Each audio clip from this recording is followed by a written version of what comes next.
concerning the countywide 911 dispatch center. We have with us Chief Joe Picato formerly from the Canton Fire Department, who is our consultant on this issue, and Randy Gonzalez, who is representing, I think, SCOG as well as I think the clerk of court's office. Yeah, and I'd like to correct, yes, and also the former chief of staff / service director / safety director of the city of Canton. Actually, our hands have changed three times through this project. And a good one, if I may say so myself. Just, again, I mean, I would appreciate if you would just take us back to the basics of this, what the basic concepts are, where we've gone with it, how far we've gotten, what the proposed contractual dollar amount needs are required, and so forth and so on. I would learn about this whole thing. One number of different funding mechanisms that you have. You got to treat this as one dispatch center, but there's three entities within this dispatch center. The first one I want to talk about is the Public Safety Answering Point. A PSAP, which is a Public Safety Answering Point, basically is that part of the dispatch center that receives the 911 calls. Those 911 calls come across an AT&T trunk line into a Public Safety Answering Point, which would be our dispatch center, and then they are populated on a map. The PSAP side of the dispatch center is funded by your 911 wireless fund.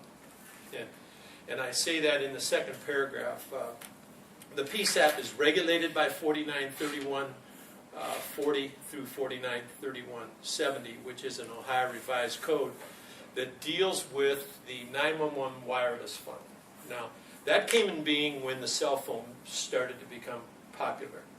And what they did, they tacked onto your cell phone bill 28 cents a month for your cell phone. That money goes to the state, and then the state redistributes that money to the counties that have a 911 plan. Stark County has a 911 plan. It is regulated by the 911 Planning Committee. The 911 wireless fund off your cell phone goes to the state, then the state redistributes it back to the county. You receive about $900,000 a year from the wireless. One of the things, so you understand about funding, when I talked about AT&T providing trunk lines, all of these calls come through AT&T, so we really have to rely on AT&T. Your home phone number, your home bill, you have a 911 fee on your home bill. If you ever look at your bill for your, okay, you just have your, I don't know, Tom, do you have a phone bill? If you look in that bill, you'll see a 911 charge. I think it's 32 cents, but I'm not exactly sure. All of that money goes to AT&T to provide for them trunk lines. Because people say, well, here, you're getting landline money, you're getting the money on your phone bill. We don't get any of that. Nobody in the county gets any of that money that's on your personal home phone. That goes to AT&T to provide the trunk lines. The money that goes on your 911 cell phone does return back to the county in the 911 wireless fund. All of which is dictated by 4931 40 through 70. And Tom, that expires in December of 12. And And it's up to that's us something to, that, and I have that on my list because some of the representatives have asked that we give them lists of things that we want them to work on, and I have to tell you, that's on my list to extend. It sunsets. 911. Yeah. They extended it for 4 years back in 2008, and now they're either going to let it sunset or they're going to keep it. 28 cents is one of the lowest fees in the country. Because all the states have this thing, and 28 cents. I think New York is like $1.45. Of course, they're always higher, but we are very now. All the dispatch centers have different types of CAD system. Our goal is to have one CAD system, one computer-aided dispatch system for the whole county. So if I'm a dispatcher, and if I'm sitting in a countywide 911 dispatch center, I know no matter where that call comes in, I'm going to know through this CAD system who to dispatch. I'm going to know that. And who's the closest? If they have AVL, which is automatic vehicle locators, then we'll also be able to know who's closest. So that CAD system is really important when you come to a countywide dispatch center. And anything that's important is also costly. We have hired a consultant through RCC Consultants We're spending $160,000 on this consultant. $100,000 of it will come from the Efficiency GovNow grant that SCOG received, and the other $60,000 has already been approved by county commissioners to use out of that $2.75 million or whatever's in there right now. The consultant will take this project, will design the RFP for this project, design the specs. And these specs, I already received the first portion of them, which is 90 pages. So this will be about a 200-page RFP. And we will send it out to vendors. We will negotiate with the vendors. We'll pick they'll help us pick the vendor, and they will also see this project through until we turn it on. They will also do project managing throughout this whole process. The CAD system, and I'm going to give you a list of bills that we project to be there, and the RCC consultants projected that the CAD system could be anywhere from $1.4 to $1.7 million. 1.4 to 1.7 million? Yes, and we won't know the exact number, obviously, until we go out. It's any time an architect will give you, say, this is my estimate on what it's going to be, and that's what they're saying. We have budgeted $1.5 million for a CAD system, and I will show you that when we go through the next stage of this process, which will be our budget. But I know that sounds high, I know it does, but I can tell you that's not expensive. The CAD systems can go anywhere from $5 to $10 to $15 million, of course, depending on the size. But we're looking at 52 entities here. We're looking at 33 fire departments and approximately 22 police departments that are in this county that will be dispatched, that will have the capability of dispatching, and all of those entities will be on this CAD system. So it functions a lot more than what I'm telling you it functions. You almost have to see it to understand it better. Where's that consultant from, Joe? He is out of Dayton, but RCC Consultants is out of, they have an office in Florida and they have an office in New Jersey. And how did you find them? We went out we did a request for quotations. Okay. We narrowed it down When to you say we, three. you might want to say who all Yeah. was on that committee. It I was- had a project team, a CAD project team, which included myself. It included Captain Hillis from the Alliance Police Department, included Mark Busto from the Red Center, included Mike Farage from Canton.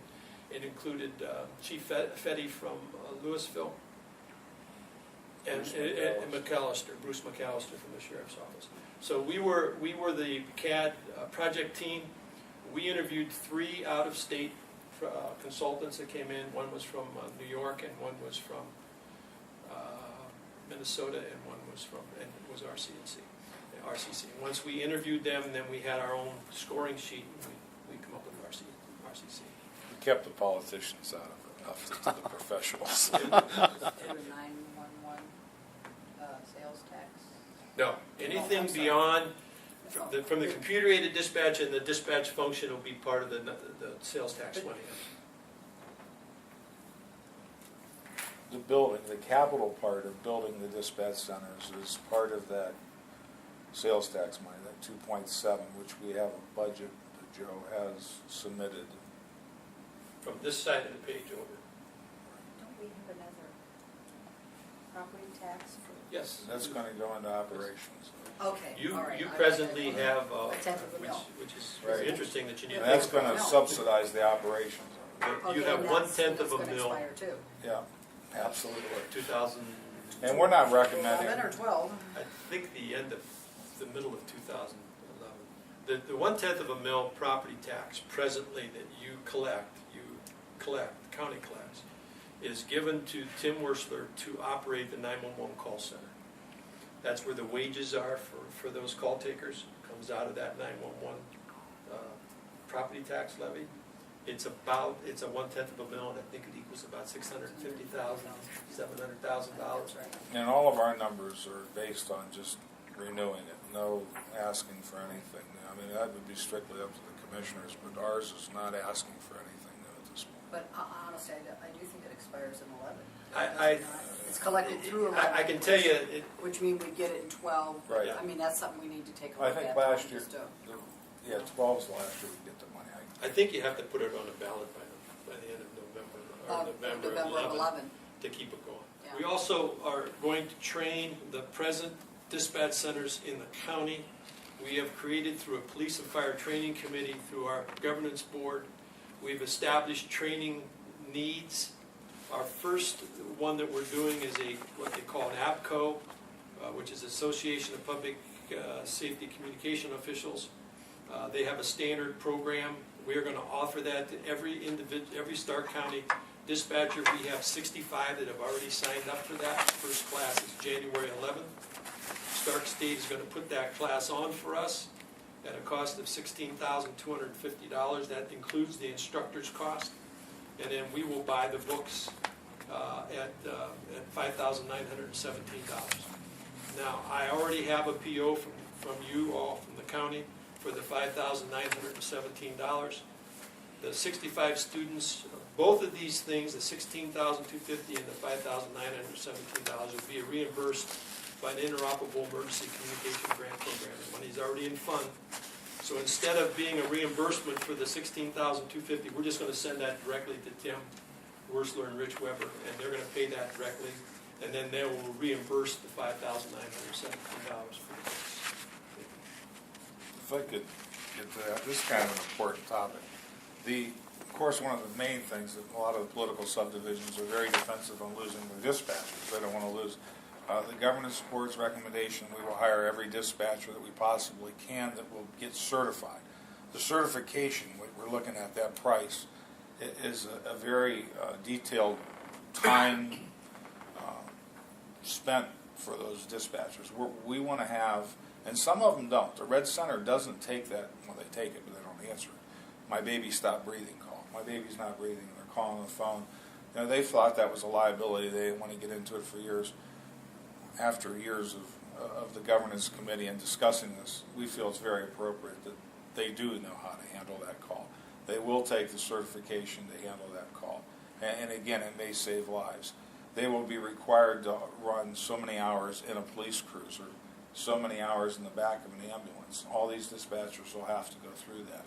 So when we look at, we're going to lose a lot of them through attrition. A lot of them are going to, what's the total hours, Joe, that they have to go through? 113, I think. 113 hours they have to go to get Stark County certification to become a dispatcher in our center. You know, some of those just aren't going to do that. And as you can see, 65 of them have already signed up for the classes. But that being said, we are going to take the existing ones. They'll be the first ones to have the opportunity. If they get certified, they'll be the first to get hired rather than somebody off the street. Lake County's gone to new MC 7500 councils. When are we going to want to go to those councils if they're going to them? You have to ask the people that are in charge of the radio, which is the sheriff and city. Originally, we priced it that way, and the sheriff and the city of Canton, Ream and Chief Perez both felt that it was, the stuff we had was good enough, that it was still under warranty for so many years, and didn't see us making that. It was like $1 million more for what, wasn't over $1 million? Or We had a million, I think it was $1 million budgeted for moving to the MCC 7500. so how long would when this do you think last? we want to go to it? 5 years. So where will the money come from that in 5 years? Elite councils and sticking with those versus going to the 7500 system, does that have anything to do with the radio system?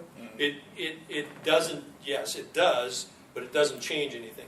These Gold Elites are able to dispatch 800 radio frequencies, 450s. Anything Stark County has right now, they can just. Downside of the Gold Elites, to be very honest with you, they don't make them anymore. And the downside is, and they're probably, anywhere from 3 to 4 years, 5 years, they're already somewhat obsolete in the fact that they don't make them anymore. You'll still be able to get parts for them probably for the next 3 or 4 years. Will elite councils and sticking with those versus going to the 7500 system, does that have anything to do with the radio system? It doesn't, yes, it does, but it doesn't change anything. These Gold Elites are able to dispatch 800 radio frequencies, 450s. Anything Stark County has right now, they can dispatch. Right. Okay. Getting the Gold Elites doesn't affect the radio system. We'll be able to do whatever we have to do with the Golden Lead. The downside of the Golden Leads, to be very honest with you, they don't make them anymore. And the downside is, and they're probably, anywhere from 3 to 4 years, 5 years, they're already somewhat obsolete in the fact that they don't make them anymore. You'll still be able to get parts for them probably for the next 3 or 4 years. But again, that's their decision to make as far as when they want to go to the 7X platform and go to the MCC 7500s, or MCC 7500s. I guess what I'm missing though is why you're kind of pushing that off on somebody else as opposed to, isn't it an integral part of this whole 911 dispatch No. decision making? Well, We're buying equipment which isn't presently obsolete, but you're saying it's probably going to be obsolete. It's getting outmoded, and probably in 5 years it will be obsolete. But we're not buying. The Yeah. sheriff's existing and the cities existing are the gold elites. So the decision is, do you replace everything that's out there now, which means you'd have to replace all of those, or do you buy enough just to expand that center to be able, like the Red Center, for example, has gold elites. When we close the Red Center and move it in, if there's a market for it, we'll try to sell those gold elites. I think some people would like to say, hey, close the Red Center and move those gold elites in there now, and you don't have to buy any of them. It's just not physically possible. You can't shut it down, and then where do they dispatch while they're moving all that? And that goes clear back to the original plan. They said, open them up with new equipment. It's a matter of expense, sure. If we had the money, we'd love to go out and buy a whole new IP system. Yeah, we're trying to do this in a shoestring budget, really. It's a little tougher to do. Yeah, again, and of course, the decision today, they're going to ask me, perhaps us, somebody 4 years from now, well, why did you spend, $300,000 on buying There's gold elite different consoles opinions in that. 4 years ago, when you now have to spend X number of $1 million, and where is that $1 million coming from? by my the way? recommendation was to go to the Functioning. MCC 7500. But we don't Yeah. own the radio system. Yeah, the city and the sheriff will say, they'll probably tell you, I'm sure they would. They think they can operate this thing for 8 to 10 years before it's replaced. Joe doesn't feel that way. The governance board's plan was originally to buy all the new stuff, but that was based on when the sales tax was in place. Without that, you're going to come up with we don't have another $1 million to go out and buy them right now. Well, we do. We're just directing it to radios. My question, I guess, is where we're going to get the $1 million or whatever it's going to cost 4 years from now when these things start breaking down. That would- as sure as you're sitting here today, you'll be here, you may not be, but somebody will be here 4 years from now saying, we need $1 million or we need $2 million to go to the system. Right. So that's why I'm asking it today. Then I would say Yeah. that would come through user fees. Really, we're not reinventing the wheel. The Red Center's been doing this successfully for about 20 to 25 years. And they have a board, which would be the SCOG board. And they make those decisions, what everybody's fees will be. And as they build the center, every year they come up with a fee structure of what it would be. And the whole intent from the beginning of this, as the county commissioners originally started this, was to turn it over to SCOG so everybody had an equal voice. And, the guy in Plain Township has the same voice as the guy in Alliance. And every year that board will decide, just like they do with the crime lab and Metro, what the budget will be for those. And if times come up and it's always going to happen, Tom. There's always going to have to be new things purchased. They will take that over. And that's where that money would eventually come from. It's new money. Okay, so right now, is there a plan in place then to set the fees at such and such amount? Or do you create Yeah, I got a all that. reserve I was capital- going to go to that. A reserve capital fund to take care of this in 5 years? No, No. not a reserve capital fund. Well, I'm calling it a reserve capital fund. I think that in 5 years from now, we need to have accumulated, and what's your estimate that this is going to cost in 5 years? Well, To go to the 7,500, or whatever the current state of the art is. probably at least $1.25 million. And that's The, at least, if it's $1 million now, in 5 years, it's going to be $2 million. Yeah. And that could be You know, that's a great point. You can adjust the fees now for those coming Well, you in. have to adjust To them now, put because you that can't on all of a there. sudden adjust them in 2016 because we need Because $2 million we have money. next year. I mean, Yeah. we'll put everybody out of business.